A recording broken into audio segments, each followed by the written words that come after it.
करेंगे आज की 3 बड़ी खबरों के साथ। और सबसे पहले आपको बताएंगे कि इस बुलेटिन में आज कौन कौन सी 3 बड़ी खबरें हैं जिसको विस्तार से इस बुलेटिन में बताने जा रहे हैं। देखिए, पहली खबर जो है वो दिल्ली बम धमाके को लेकर है। हर दिन नए खुलासे हो रहे हैं, हर दिन कोई ना कोई आरोपी जो है पकड़ा जा रहा है, एनआईए की जांच आगे बढ़ रही है। तो पहली खबर दिल्ली ब्लास्ट को लेकर, अब इसमें मेडिकल कनेक्शन कैसे सामने आया ये विस्तार से आपके सामने रखेंगे कि इस मामले में दिल्ली पुलिस और अन्य जांच एजेंसियों की पड़ताल अभी भी चल रही है। जांच के दौरान हर दिन बड़े खुलासे हो रहे हैं और पुलिस सूत्रों के अनुसार जांच एजेंसियों की रडार पर अब अल फलाह यूनिवर्सिटी के 200 से ज्यादा डॉक्टर्स आ चुके हैं। दूसरी खबर पर भी एक नजर डाल लीजिए। यह खबर उत्तर प्रदेश की राजधानी लखनऊ से है।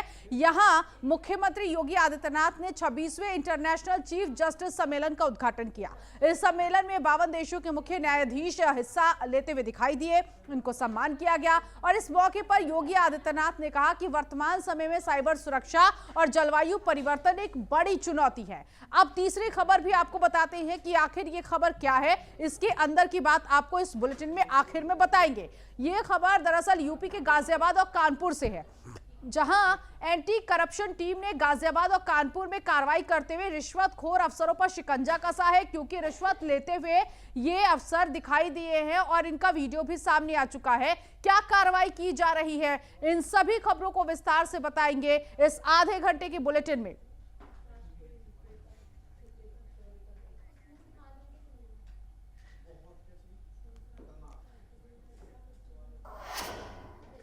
तो कुल मिलाकर ये 3 खबरें दिल्ली से लेकर लखनऊ और लखनऊ से कानपुर गाजियाबाद में किस तरह से रिश्वतखोरी का खेल चल रहा है, इस बुलेटिन में आपको बताएंगे आगे कि आखिर जो रिश्वत लेते हुए अफसर हैं, आला अधिकारियों तक वीडियो पहुंच चुका है। क्या कार्रवाई इन अफसरों पर की जा रही है, कैसे शिकंजा कसा जा रहा है, और सिर्फ शिकंजा कसने से ही क्या रिश्वतखोरी का खेल खत्म हो जाएगा, ये भी अंतिम में आपको बताएंगे कि पुलिस को किस तरह से सख्त कार्रवाई करनी चाहिए। इन सभी खबरों को विस्तार से इस बुलेटिन में रखेंगे, लेकिन उससे पहले इस वक्त की हेडलाइंस पर एक नजर।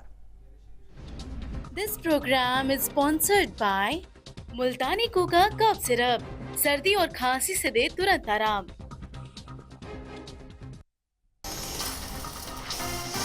दिल्ली धमाका केस में सूत्रों के हवाले से बड़ा खुलासा, गिरफ्तार आतंकवादियों के मोबाइल से डिलीट डेटा मिला। मुजम्मिल के फोन से मिले करीब 200 वीडियो, जिसमें धार्मिक स्थलों के वीडियो भी शामिल। एसआईआर के विरोध में अमित शाह का बड़ा स्टेटमेंट। इस विरोध के बीच अमित शाह का यह स्टेटमेंट, कहा घुसपैठ रोकना देश की सुरक्षा के लिए जरूरी, कुछ दल एसआईआर के खिलाफ यात्रा निकाल रहे। लखनऊ में मुख्य न्यायाधीशों का 26वां अंतर्राष्ट्रीय सम्मेलन, मुख्यमंत्री योगी आदित्यनाथ ने की शिरकत, कहा भारत ने दुनिया भर को अपना योगदान दिया।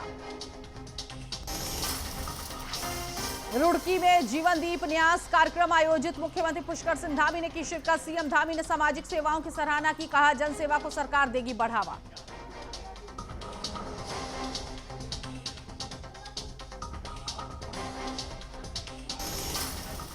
और 3 बड़ी खबरों में शुरुआत करते हैं। सबसे पहले बड़ी खबर की, ये पहली खबर दिल्ली से मिल रही है, जहां बम धमाके मामले में दिल्ली पुलिस और अन्य जांच एजेंसियों की पड़ताल अभी भी चल रही है और जांच के दौरान हर दिन नए खुलासे हो रहे हैं। अब ऐसे में पुलिस सूत्रों के अनुसार जांच एजेंसियों की रडार पर अल फलाह यूनिवर्सिटी के 200 से ज्यादा डॉक्टर्स आ चुके हैं। बता दें, जांच एजेंसियां इस यूनिवर्सिटी के कुछ स्टाफ से भी पूछताछ करने की तैयारी कर रही है। जांच एजेंसियां अब इस बात का पता लगाने की कोशिश कर रही है कि आखिर दिल्ली में हुए धमाके के बाद कितने डॉक्टर और अन्य स्टाफ एकाएक यूनिवर्सिटी छोड़कर गए थे। कहा जा रहा है कि जांच में पता चला है कि कई लोग ऐसे भी हैं जिन्होंने इस धमाके के बाद अपने मोबाइल का डेटा डिलीट कर दिया।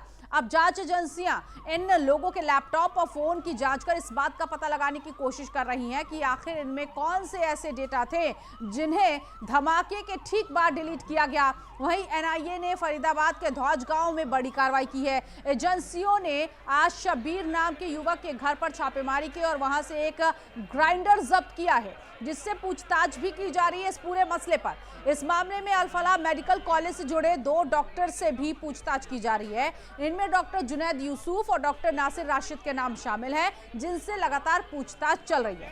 तो दिल्ली कार ब्लास्ट से जुड़े जितने भी लोग सामने आ रहे हैं, एकाएक करके सभी से पूछताछ हो रही है।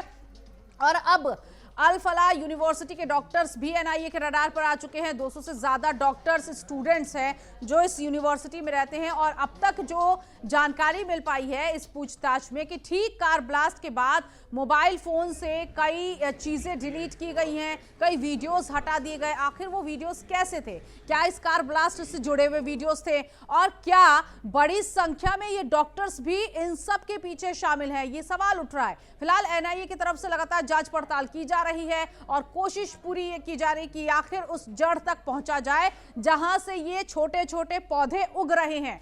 ये आरोपी जो डॉक्टर हैं, जो सफेद पोश में हैं, इनको गिरफ्तार किया जा रहा है, लेकिन इनका सरगना कौन है? क्या वो भारत में बैठकर ही इन्हें मॉड्यूल कर रहा है या फिर इनका कनेक्शन विदेश से भी है? क्या पाकिस्तान से भी यहां पर खलल डालने की कोशिश हो रही है? इन सभी पहलुओं पर एनआईए लगातार जांच कर रही है, क्योंकि दिल्ली में जो कार ब्लास्ट हुआ था 10 नवंबर को शाम तकरीबन 7 बजे से पहले यह हादसा हुआ जिसमें कई लोगों की जान चली गई, कई लोग घायल अवस्था में इलाज करवा रहे हैं। इसमें जो डॉक्टर उमर, जिसने स्लीपर सेल के तौर पर काम किया, अपने आप को इस विस्फोट में उसने उड़ा लिया और अब पुलिस मामले की जांच कर रही है। उमर कहां कहां ठहरा था, क्या क्या उसकी गतिविधियां रही, ठीक हो उस इंसिडेंट से 2 दिन 3 दिन पहले कहां तक उसकी एक्टिविटीज रही, हर एंगल पर जांच की जा रही है। और उसके अलावा इससे पहले जो जम्मू कश्मीर पुलिस एनआईए के साथ, सुरक्षा एजेंसियों के साथ मिलकर कार्रवाई कर रही थी, जिसमें डॉक्टर मुजम्मिल का नाम सामने आया, जिसमें डॉक्टर शाहीन का नाम सामने आया, आदिल का नाम सामने आया है, इन सभी लोगों से भी पूछताछ की जा रही कि इनका कनेक्शन कार ब्लास्ट से कैसा रहा और हर जगह की जांच की जा रही है। देखिए, ईडी के रडार पर अल फलाह यूनिवर्सिटी पहले ही आ चुकी है। अब यहाँ जितने भी डॉक्टर्स काम कर रहे हैं, जितने भी स्टाफ मेंबर्स हैं, जो भी स्टूडेंट्स हैं, उनके मोबाइल फोन, उनके लैपटॉप सभी जब्त कर लिए गए हैं और हर मोबाइल फोन की चेकिंग की जा रही है कि किनसे इनका कांटेक्ट रहा है, कौन कौन से ऐसे संगठन रहे हैं जिसकी जानकारी इनके मोबाइल फोन के अंदर रही है। इन सब की पड़ताल यहां पर एनआईए की तरफ से की जा रही है। तो लगातार 10 नवंबर को जो वो हादसा हुआ था उससे पहले ही आतंकी गतिविधियों को लेकर जम्मू कश्मीर पुलिस ने जिस तरह से इस जांच को आगे बढ़ाया, अब ये मामला बहुत बड़ा हो चुका है, क्योंकि एनआईए की एंट्री हो गई है, ईडी की एंट्री हो चुकी है और सभी ये लगातार जांच में लगे हुए हैं। अल फलाह यूनिवर्सिटी के डॉक्टर्स के लैपटॉप खंगाले जा रहे हैं, मोबाइल फोन चेक किया जा रहा है, क्योंकि कई ऐसी चीजें हैं जो डिलीट कर दी गई। तो क्या वो कार ब्लास्ट कनेक्शन से जुड़ी हुई चीजें थी, वीडियोस थे या फिर मैसेजेस थे? अब पुलिस उसे खंगाल रही है, एनआईए की टीम खंगाल रही है। और इसी खबर पर आगे की जानकारी के लिए मेरी सहयोगी निशु इस वक्त जुड़ गई हैं। निशु, वाकई क्योंकि 10 नवंबर के बाद से अब ये जांच और ज्यादा आगे बढ़ गई है, अब वो डॉक्टर्स, वो स्टाफ मेंबर्स, वो स्टूडेंट, उन सबके फोन चेक किए जा रहे हैं जो अल फलाह यूनिवर्सिटी में पढ़ते और पढ़ाते हैं। अल फलाह यूनिवर्सिटी से दिल्ली ब्लास्ट के तार जो है जुड़ते हुए नजर आ रहे थे। हालांकि शुरुआत में अल फलाह यूनिवर्सिटी की ओर से जो प्रेस नोट जारी किया गया उसमें बाकायदा उनकी ओर से बात कही गई कि हमारा कोई भी दिल्ली ब्लास्ट से कनेक्शन नहीं है। साफ तौर पर वो इससे किनारा करते हुए नजर आए थे, लेकिन जिस तरीके से परत दर परत खुलासे हुए उसके बाद सीधे तौर पर अल फलाह यूनिवर्सिटी के तार जो है जुड़ते हुए नजर आए। पहला कनेक्शन ये देखा गया I-20 का, जिसमें ब्लास्ट होता है, 11 दिन तक अल फलाह यूनिवर्सिटी में पार्क की जाती है। इसके अलावा भी कई सारी ऐसी बातें सामने आई जहां पर बताया यह भी गया कि doctor Muzammil, doctor Shaheen, doctor Umar महीनों महीनों की छुट्टियों पर एक साथ चले जाया करते थे और उसके बाद जब वो वापस आते थे तो उनसे कुछ भी ऐसा जो है क्वेश्चंस नहीं पूछे जाते थे कहां पर वो गए थे। और किसी भी मेडिकल इंस्टीट्यूट में एक साथ 3 डॉक्टरों को छुट्टी देना एक बड़ी बात होती है, अगर दी भी जाती है तो पूछताछ उनसे की जाती है। तो ऐसे में बाद में तमाम बातें सामने और अभी जो फिलहाल जानकारी सामने आ रही है वो बता दें आपको कि अल फलाह यूनिवर्सिटी मेडिकल कॉलेज से जुड़े 2 डॉक्टर से पूछताछ की जा रही है, जिनका नाम डॉक्टर जुनैद यूसुफ और डॉक्टर नासिर राशिद के नाम जो है ये बताए जा रहे हैं, नाम के दोनों डॉक्टर्स। और इसके अलावा भी लगभग 200 डॉक्टर्स ऐसे हैं अल फलाह यूनिवर्सिटी के जिन पर लगातार नजर बनी हुई है पुलिस की और उनसे पूछताछ करने के लिए भी प्लानिंग की जा रही है, क्योंकि अल फलाह यूनिवर्सिटी जो कि लगातार ये दावा कर रही थी कि हमारी तमाम लेबोरेटरीज जो है वो किसी भी आतंकवादी गतिविधि या उसमें संलिप्तता में कोई भी उनकी जो है वो शामिल नहीं है, कोई भी ऐसा प्रयोग उनकी लेबोरेटरीज में नहीं किया जाता, केवल डॉक्टर्स के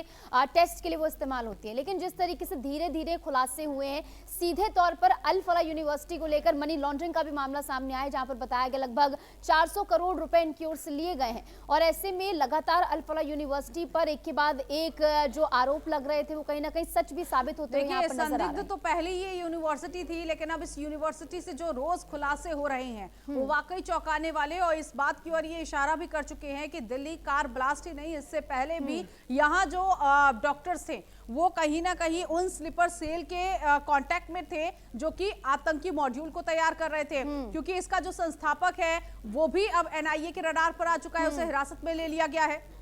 बिल्कुल, और पूछताछ का सिलसिला जारी है, क्योंकि मनी लॉन्ड्रिंग से लेकर तमाम दिल्ली ब्लास्ट के तार जो है सीधे तौर पर जुड़ते हुए नजर आ रहे हैं।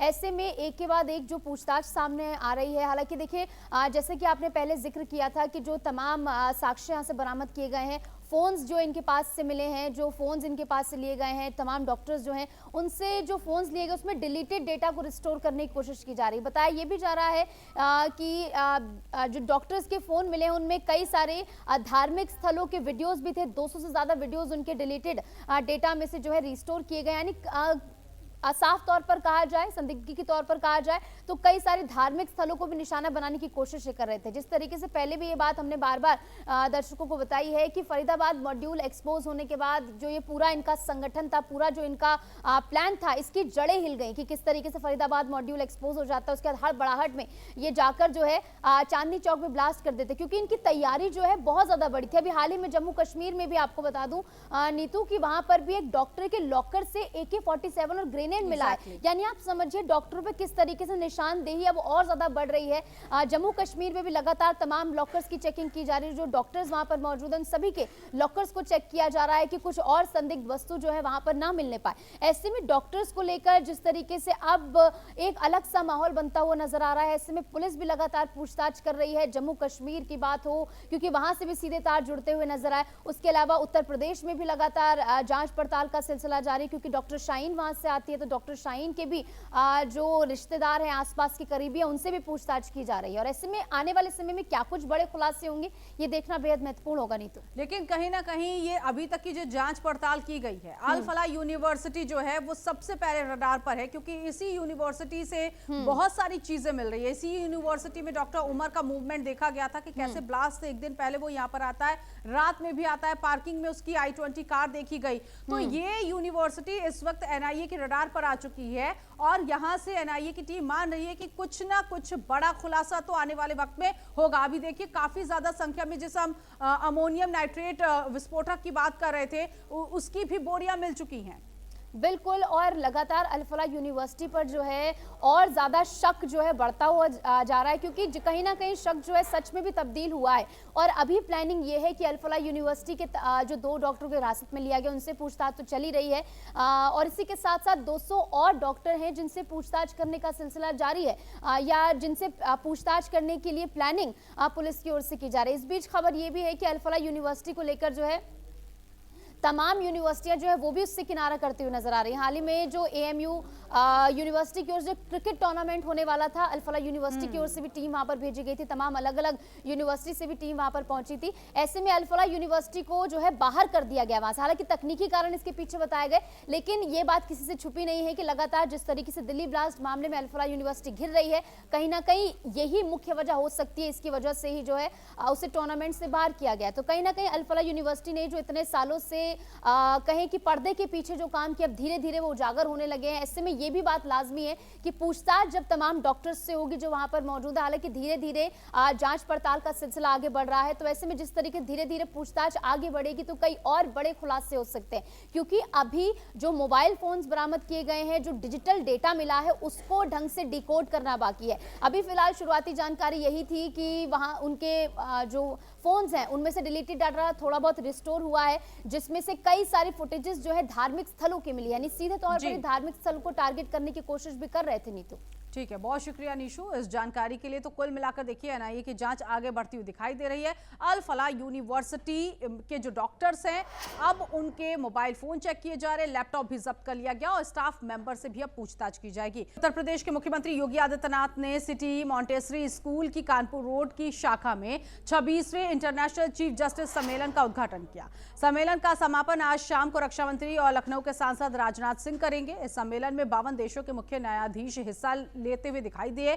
बता दें कि सिटी मॉन्टेसरी स्कूल में आयोजित मुख्य न्यायाधीशों के सम्मेलन का उद्घाटन करने के बाद सीएम योगी आदित्यनाथ ने कहा कि वर्तमान समय में साइबर सुरक्षा और जलवायु परिवर्तन एक बड़ी चुनौती है। हमको भरोसा है कि विश्व एकता और बंधुत्व को लेकर आयोजित ये सम्मेलन विश्व को एक करने में सफल होगा।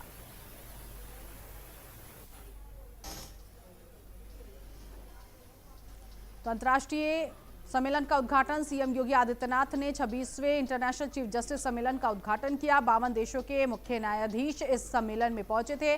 सीएमएस कानपुर रोड पर यह कार्यक्रम हुआ और सीएम योगी ने इस कार्यक्रम को लेकर बताया कि हम सब इसको एक करने में सफल हुए हैं। इस कार्यक्रम का समापन रक्षा मंत्री राजनाथ सिंह करेंगे। 52 देशों के मुख्य न्यायाधीश इसमें शामिल हुए हैं। सीएम ने साइबर सुरक्षा को बड़ी चुनौती बताया। इसके अलावा जलवायु परिवर्तन पर भी चिंता जाहिर की। सीएम योगी ने वैश्विक एकता पर जोर दिया है।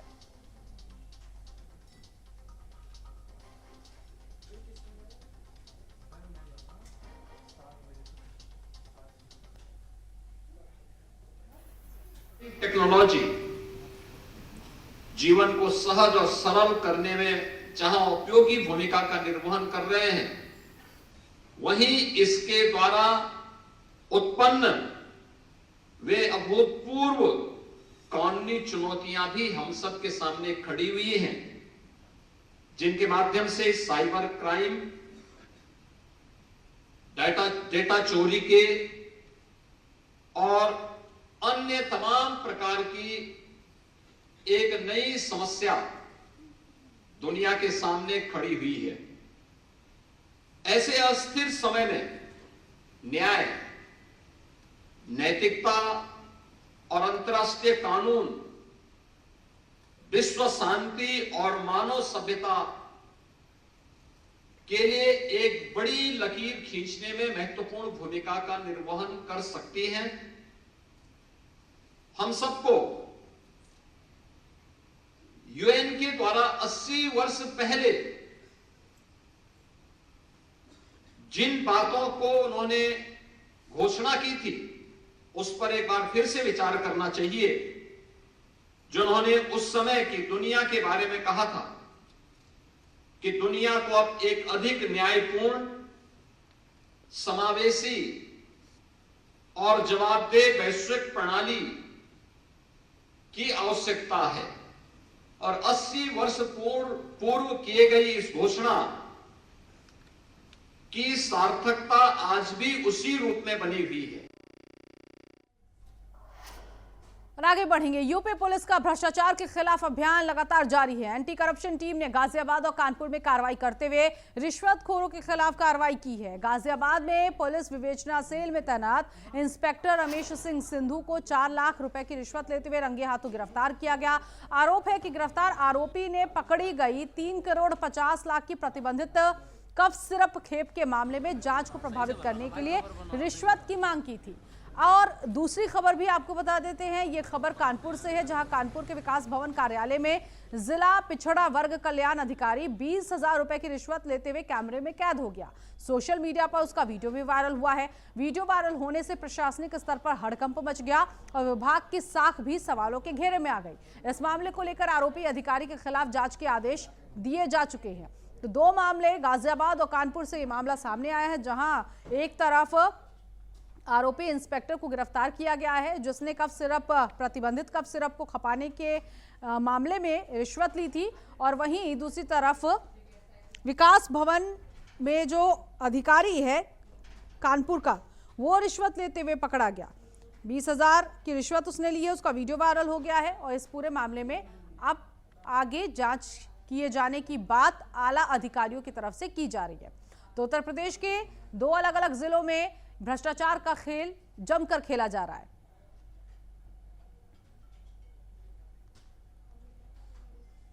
कल रात में ही जिला प्रशासन के संज्ञान में आया है और जिला प्रशासन की तरफ से इसमें आगे जो संबंधित विभाग है, पेशेवर कल्याण विभाग, उनके अधिकारियों से वार्ता की गई है, जो इसमें परीक्षण करके और अग्रिम नियमानुसार कार्रवाई इसमें की जाएगी। गाजियाबाद कमिश्नरेट के अंतर्गत स्थानीय पुलिस को एक सूचना प्राप्त हुई थी। क्राइम ब्रांच में नियुक्त इंस्पेक्टर रमेश सिद्धू के द्वारा मुकदमा अपराध संख्या 691/25 के अंतर्गत अपराधी को अनुचित लाभ देने के उद्देश्य से उससे कुछ नगद धनराशि की मांग की गई है और उससे पैसे लिए गए। इस क्रम में पुलिस द्वारा तत्काल कार्रवाई करते हुए वहां छापेमारी की गई और वहां इंस्पेक्टर को नगद धनराशि के साथ गिरफ्तार किया गया। ये नगद धनराशि लगभग 4 लाख रुपए है।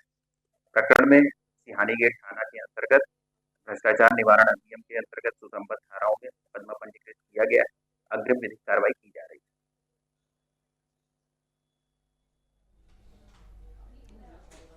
और इसी खबर पर आगे की जानकारी के लिए प्रवीण कुमार हमारे साथ संवाददाता जुड़ गए हैं। प्रवीण, जो ये रिश्वत का पूरा मामला है, कार्रवाई की बात की जा रही है, कैसे ये मामला सामने आया, जरा बताइएगा। तो आपको बता, दरअसल ये 3 नवंबर 2025 को गाजियाबाद कमिश्नरेट पुलिस द्वारा कार्रवाई की गई थी, जिसपे सोनभद्र पुलिस के इनपुट पर 3.5 करोड़ रुपए की लगभग जो प्रतिबंधित कब्ज से थी, उसमें 2 ट्रक बरामद की गई थी, जिसमें हजारों शीशियां पकड़ी गई थी, जिसकी जांच स्पेशल इन्वेस्टिगेशन टीम के क्राइम ब्रांच के जो इंस्पेक्टर है रमेश सिंह सिंधु, उनके द्वारा जांच की जा रही थी। लेकिन जो इसमें आरोपी है जिनकी गिरफ्तार हुई थी, उनमें से किसी ने उनसे रिश्वत देने की बात की गई थी, जिसके बाद उसने उनसे 4 लाख रुपए की रिश्वत मांगी गई थी, जिसमें उन्होंने उसके बाद जो है क्राइम ब्रांच जो है इंस्पेक्टर के खिलाफ जो है कमिश्नरेट में शिकायत की थी, जिसके बाद पुलिस ने कल जो है इनसे गाड़ी से 4 लाख रुपए की नकदी जो कि रिश्वत के रूप में उनसे ली गई थी, उसमें उस मामले में गिरफ्तार किए। ये पूरा मामला जो है सिहानी गेट में भ्रष्टाचार निवारण अधिनियम के तहत जो मुकदमा दर्ज किया गया, जो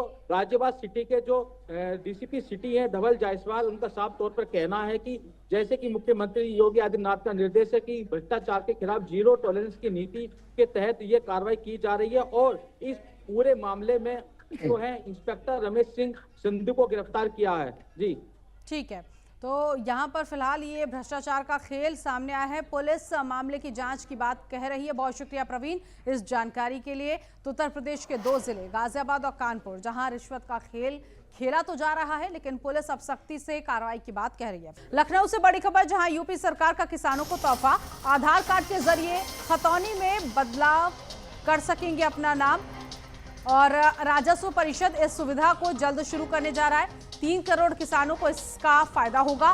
किसान सम्मान निधि से वंचित किसानों को लाभ मिलेगा। खतौनी में नाम दर्ज करने के लिए लेखपाल की रिपोर्ट अब जरूरी है। राजस्व परिषद इस सुविधा को शुरू करवाने जा रहा है कि अगर आप नाम बदलवाना चाह रहे हैं तो आप करवा सकते हैं, लेखपाल को रिपोर्ट देनी जरूरी है। 3 करोड़ किसानों के लिए सरकार की तरफ से ये सुविधा लाई गई है, जहां किसान सम्मान निधि के जो किसान हैं, खतौनी में नाम दर्ज करने के लिए लेखपाल की रिपोर्ट जरूरी है। लखनऊ से ये बड़ी खबर इस वक्त आपको बता दें, उत्तर प्रदेश में ये सुविधा मिलने जा रही है। यूपी सरकार ने किसानों को ये तोहफा दिया है कि जो किसान सम्मान निधि योजना, इसका लाभ जो ले रहे हैं, आधार कार्ड के जरिए खतौनी में बदलवा सकेंगे अपना नाम। ये अब सुविधा उन्हें मिलने जा रही है। राजस्व परिषद इस सुविधा को बहुत जल्द शुरू करने जा रहा है। इसके लिए लेखपाल की मंजूरी बहुत ज़रूरी है और आपको रिपोर्ट देनी होगी। रिपोर्ट बहुत ज़रूरी है लेखपाल को कि अगर आप अपना नाम बदलवाना चाह रहे हैं। किसान सम्मान निधि से वंचित किसानों को इसका फ़ायदा मिलेगा। दरअसल कई ऐसे किसान जिनके आधार कार्ड पर नाम कुछ और होता है और खतौनी में जो नाम दर्ज होता है वो कुछ और है, स्पेलिंग भी कई बार मिस्टेक होती है, जिसकी वजह से इस योजना का लाभ उन्हें नहीं मिल पाता। उन किसानों के लिए अब सरकार की तरफ से ये सुविधा मिलने जा रही है कि जो आधार कार्ड में आपका नाम है, अगर उसके बाद भी आपका नाम खतौनी में गलत दर्ज है तो आप उसे ठीक करवा सकते हैं। इसके लिए आपको सिर्फ लेखपाल के पास जाना है और इसकी जानकारी जो है लेखपाल को देनी है। लेखपाल रिपोर्ट तैयार कर खतौनी में आपके नाम को हूबहू वही नाम स्पेलिंग के साथ रखेगा जो आधार कार्ड में रहेगा। इससे आप योजना का लाभ ले पाएंगे। आगे बढ़ेंगे। पूर्व मंत्री स्वामी प्रसाद मौर्य संविधान सम्मान जनहित हुंकार यात्रा को लेकर शुक्रवार को उरई पहुंचे। यहां कार्यकर्ताओं ने फूल मालाओं से जोरदार स्वागत किया। इस मौके पर जनसभा में मौर्य ने मोदी योगी सरकार पर हमला बोला। बता दें कि यात्रा बुंदेलखंड क्षेत्र में जारी है, जहां स्वामी प्रसाद संविधान बचाओ और जनहित के मुद्दों पर जन जागरण कर रहे हैं। कार्यकर्ताओं में भारी उत्साह देखने को मिला। उरई पहुंची संविधान सम्मान जनहित यात्रा। कार्यकर्ताओं ने स्वामी प्रसाद मौर्य का स्वागत किया है।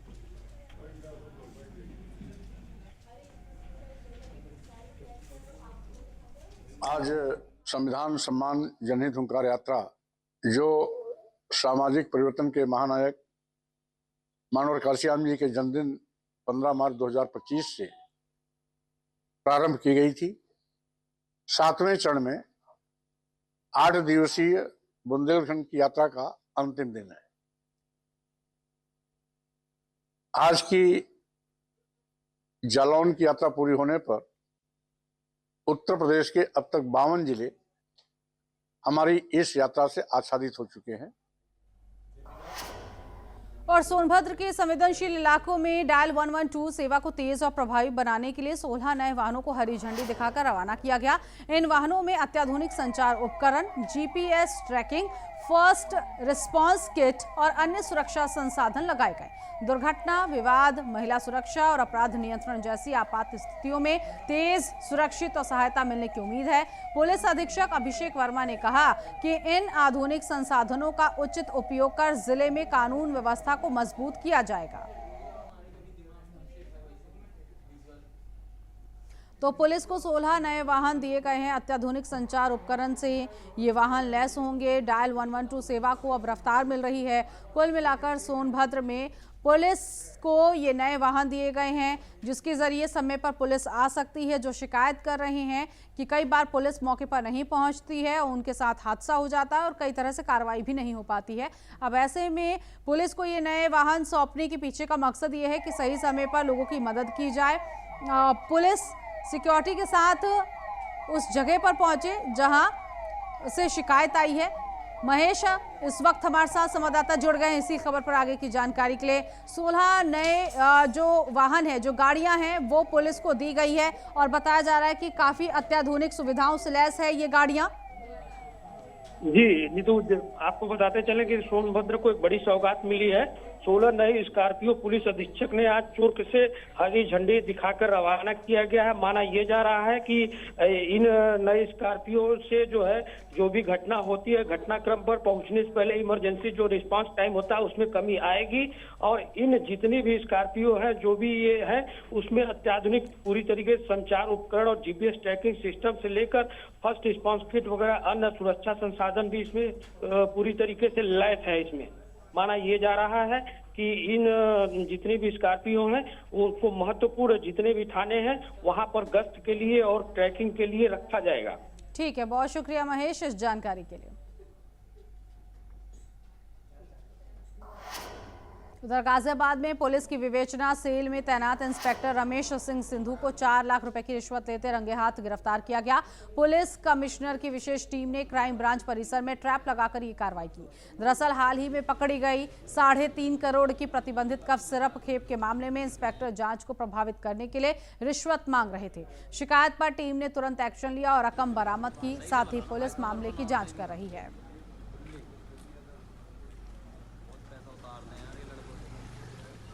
तो फिलहाल रिश्वत का ये पूरा मामला गाजियाबाद से सामने आया है। 3.5 करोड़ की कप सिरप खेप मामले में रिश्वत मांगी जा रही थी, इसे खपाने की कोशिश हो रही थी और इसी मामले में 4 लाख के आसपास ये रिश्वत मांगी गई। मामला अब थाने में पहुंचा है। पुलिस इस पूरे मामले में कार्रवाई की मांग कर रही है। तो 4 लाख की रिश्वत लेते इंस्पेक्टर को गिरफ्तार किया गया है। पुलिस ने इस मामले में शिकायत दर्ज करने के बाद इंस्पेक्टर के खिलाफ आगे की कार्रवाई शुरू कर दी है। गाजियाबाद कमिश्नरेट के अंतर्गत स्थानीय पुलिस को एक सूचना प्राप्त हुई थी। क्राइम ब्रांच में नियुक्त इंस्पेक्टर रमेश सिद्धू के द्वारा मुकदमा अपराध संख्या 691/25 के अंतर्गत अपराधी को अनुचित लाभ देने के उद्देश्य से उससे कुछ नगद धनराशि की मांग की गई है और उससे पैसे लिए गए। इस क्रम में पुलिस द्वारा तत्काल कार्रवाई करते हुए वहां छापेमारी की गई और वहां इंस्पेक्टर को नगद धनराशि के साथ गिरफ्तार किया गया। ये नगद धनराशि लगभग 4 लाख रुपए है। प्रकरण में सिहानी गेट थाना के अंतर्गत भ्रष्टाचार निवारण अधिनियम के अंतर्गत सुसंबद्ध धाराओं में मुकदमा पंजीकृत किया गया। अग्रिम विधिक कार्रवाई की जा रही है। देवरिया में दिन दहाड़े गोलीबारी की वारदात ने इलाके में दहशत फैला दी है। बाइक सवार अज्ञात बदमाशों ने 20 साल के जाहिद पर जानलेवा हमला करते हुए पेट में गोली मार दी। वारदात के बाद आरोपी असलहा लहराते हुए मौके से फरार हो गया। गंभीर रूप से घायल युवक को पहले स्थानीय अस्पताल और फिर मेडिकल कॉलेज रेफर किया गया, जहां उसकी हालत नाजुक बताई जा रही है। घटना के बाद ग्रामीणों में आक्रोश है और भय का माहौल भी है। पुलिस ने पूरे इलाके में नाकाबंदी कर बदमाशों की तलाश तेज कर दी है।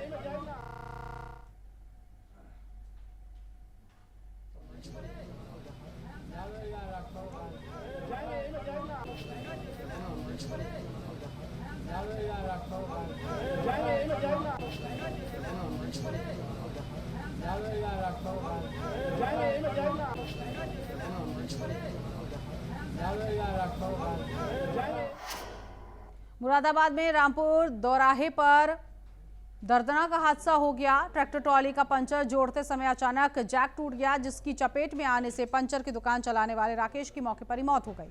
हादसे के बाद मौके पर अफरा तफरी मच गई और सूचना पर पहुंची पुलिस ने शव को पोस्टमार्टम के लिए भेज दिया है। तो मुरादाबाद से ही पूरा मामला सामने आया है, जहां पर सड़क हादसा हुआ है। चौराहे पर यह सड़क हादसा हुआ। ट्रैक्टर ट्रॉली का पंचर खराब होने की वजह से यहां पर हादसा हुआ। अचानक पंचर को जोड़ते हुए जैक टूट गया, जिसकी चपेट में आने से यह हादसा। पश्चिम बंगाल में एसआईआर प्रक्रिया को लेकर टीएमसी और बीजेपी के बीच राजनीतिक टकराव तेज हो गया है। मुख्यमंत्री ममता बनर्जी ने मुख्य चुनाव आयुक्त को पत्र लिखकर एसआईआर को तत्काल रोकने की मांग की है। उन्होंने आरोप लगाया कि बूथ लेवल ऑफिसर्स पर अत्याधुनिक और अमानवीय दबाव डाला जा रहा है, क्योंकि उन्हें घर घर जाकर सत्यापन करना पड़ रहा है। वहीं चुनाव आयोग के सूत्रों ने साफ कहा है कि बीएलओ को पूरी ट्रेनिंग दी गई है, प्रक्रिया नियमों के अनुसार ही चल रही है। इस बीच केंद्रीय मंत्री विजय शर्मा ने ममता बनर्जी के आरोपों को खारिज करते हुए कहा, एसआईआर प्रक्रिया सिर्फ मतदाता सूची को शुद्ध करने की पहल है। क्या है भाई, अगर आप प्रक्रियागत देखेंगे ध्यान में आएगा कि अगर मतदाता सूची में ऐसे नाम जुड़े हुए हैं जो वहाँ नहीं रहते हैं, वहाँ के नहीं हैं, उनको हटाया जाए। इसमें किसी को क्यों आपत्ति हो सकती? इस पे सिर्फ उसको आपत्ति हो सकती है जिनका वोट बैंक घुसपैठिए हों। तो घुसपैठियों का वोट बैंक बनाकर जो बैठे हैं उनको तो आपत्ति होगी ही होगी, लेकिन बिल्कुल नहीं रुकना चाहिए, पूरी ताकत से होना चाहिए और मतदाता सूची के शुद्धिकरण का कार्य तो होना ही होना चाहिए।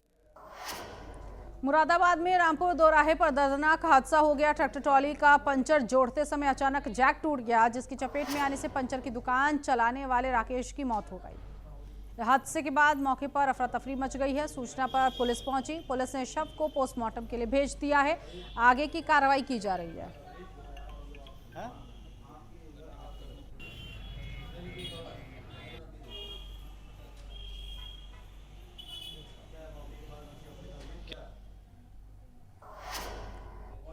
रामपुर के थाना अजीम नगर इलाके में देर रात गौकश हिस्ट्री शीटा मुस्तकीम और उसके दो साथियों के बीच पुलिस मुठभेड़ हुई। पुलिस को सूचना मिलने पर जिठनिया तिराह मार्ग पर पहुंची, जहां गौकश तस्करों ने पुलिस पर फायरिंग शुरू कर दी। जवाबी कार्रवाई में एक आरोपी पैर में गोली लगने से घायल हो गया, जबकि उसके दो साथी अंधेरे का फायदा उठाकर मौके से फरार हो गए। पुलिस ने गिरफ्तार आरोपी से पूछताछ कर आगे की कार्रवाई शुरू कर दी है। तो गौकश के साथ ये मुठभेड़ हुई है, जिसमें ये आरोपी घायल हो गया और पुलिस इस पूरे मामले में आगे की कार्रवाई कर रही है। गौकश और पुलिस के बीच हुई मुठभेड़ में इसके पास से कई तरह के हथियार भी बरामद हुए हैं। एक आरोपी गिरफ्तार हो चुका है, दो की तलाश जारी है।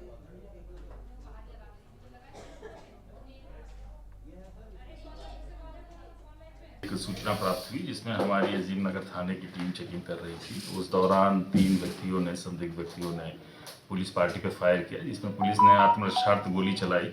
उसमें एक मुस्तकीम नामक अभियुक्त है जो नगलिया अकील का रहने वाला है, उसको गोली लगी, वो घायल हुआ। उसको गिरफ्तार करके जेल भेजा गया है। उसके पास से एक मोटरसाइकिल, तमंचा, कारतूस और गोकशी का कुछ सामान, चाकू चापड़ इत्यादि बरामद हुआ है। सर, कोई उसका पुराना अपराध? उसके ऊपर पूर्व में भी कई गोकशी के मुकदमे हैं और गैंगस्टर और अन्य मुकदमों में कई बार जेल जा चुका है।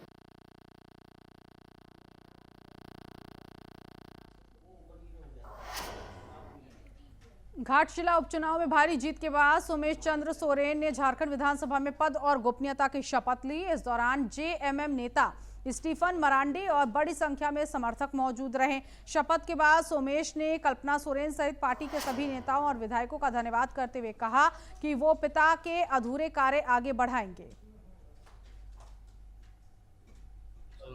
और स्टार प्रचारक अगाड़े विधायक श्रीमती कल्पना मुर्मू सोरेन जी को और साथ साथ हमारे जितने भी पार्टी के मंत्रीगण है, विधायकगण है और कार्यकर्तागण है और साथ साथ हमारे महागठबंधन के भी जितने नेतागण और पार्टीगण के सब सदस्यगण है, उनको सबको ये श्रेय दिया जाता है और सबको मैं तहे दिल से अभिनंदन, जोहार और बधाई देना चाहता हूँ जो आप लोगों ने बाबा को एक श्रद्धांजलि देने का काम किया है और आशा करते हैं कि इसी तरह हमारा जो भी रिलेशन है आगे भी बना रहे। ऐसा कुछ कहने का नहीं है, लेकिन आपने पिछले समय देश के अंदर में हो रहे चुनाव के गंभीरता को देखे होंगे और ऐसे परिस्थिति में झारखंड में उपचुनाव के रूप में हो रहा था और ये चुनाव अत्यंत ही जटिल भी था और कठिन भी था और संयोग से जनता जनार्दन का आशीर्वाद सोमेश सोरेन पर पड़ा। मैं सोमेश सोरेन को धन्यवाद देता हूं और राजनीतिक जीवन में अत्यंत सफल नेता और नेतृत्व के रूप में उभरे, इसका कामना करता हूं।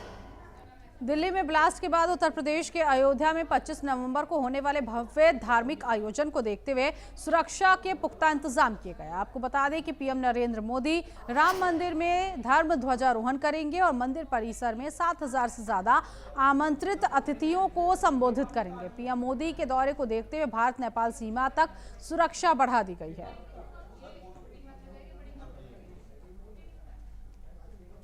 आगामी सभी महत्वपूर्ण इवेंट्स के मद्देनजर समूचे बॉर्डर एरिया में अलर्ट किया गया है और सीमावर्ती सभी गांवों में ग्राम सुरक्षा समितियों की मीटिंग आयोजित की गई है। सभी पगडंडी के रास्तों पर एहतियात के तौर पर पिकेट्स लगाई गई है और एसएसबी के साथ में स्थानीय पुलिस लगातार भ्रमणशील है। इसके अलावा होटल, सराय, ढाबे इनकी चेकिंग की जा रही है। सीसीटीवी जो पूर्व में स्थापित थे उनको क्रियाशील किया गया है। जहाँ पर भी अतिरिक्त की आवश्यकता है वहाँ पर स्थापित किए जा रहे हैं। LIU भी अलर्ट की गई है और विशेष रूप से हमारे द्वारा लगातार बॉर्डर एरिया में भ्रमण किया जा रहा है। सभी राजपत्रित अधिकारियों को भी निर्देशित किया गया है कि बॉर्डर एरिया में लगातार सक्रिय रहें। और इसी खबर पर आगे की जानकारी के लिए संवाददाता ब्रिजेश हमारे साथ जुड़ गए हैं। ब्रिजेश, राम मंदिर को लेकर तमाम तैयारियां की जा रही है और आज से यज्ञ अनुष्ठान भी शुरू हो चुका है। जी बिल्कुल, आपको बता दें कि अयोध्या में 25 नवंबर को जो ध्वजारोहण होगा उसको लेकर भारत नेपाल सीमा पे जो है हाई अलर्ट जारी किया गया है। नेपाल से जो भी नागरिक भारत में प्रवेश कर रहे हैं उनकी आईडी चेक की जा रही है। जो वाहन से भारत में प्रवेश कर रहे हैं बकायदा जो है वाहन चेकिंग की जा रही है। डॉग स्क्वाड को भी लगाया गया है। जो सुरक्षा एजेंसियां हैं वो जो पगडंडी मार्ग हैं वहां पे भी लगातार निगरानियां कर रहे हैं। लेकिन जो सबसे महत्वपूर्ण सवाल यह है कि भारत नेपाल की 84 किलोमीटर की खुली सीमा है। खुली सीमा को भी लेकर सुरक्षा एजेंसियां अलर्ट हैं। डॉग स्क्वाड, सीसीटीवी कैमरे और तमाम जो सुरक्षा एजेंसियां हैं लगातार निगरानी बनाए हुए हैं। जी ठीक है, बहुत शुक्रिया इस जानकारी के लिए।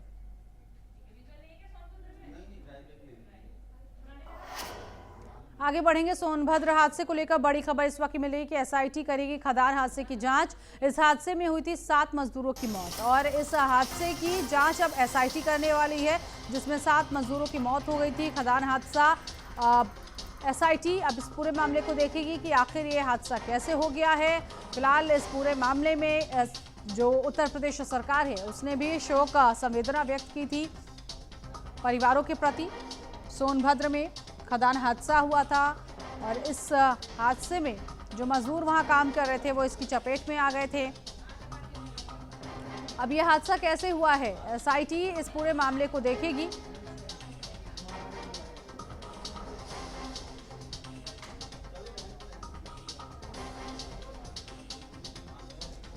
तो एसआईटी इस पूरे मामले की जांच करेगी। अब ये रिपोर्ट जो है एसआईटी के जिम्मे दी गई है खदान हादसे को लेकर, क्योंकि इस हादसे में 7 मजदूरों की मौत हो गई थी, कई इसमें दब गए थे। काम करते वक्त ये हादसा हुआ था, सोनभद्र हादसा, और इसको लेकर अब एसआईटी की टीम जांच करेगी।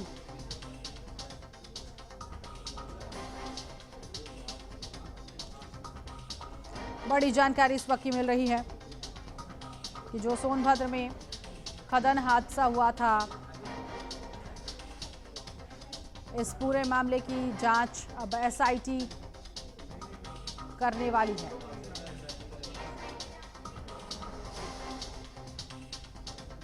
सात मजदूरों की मौत का मामला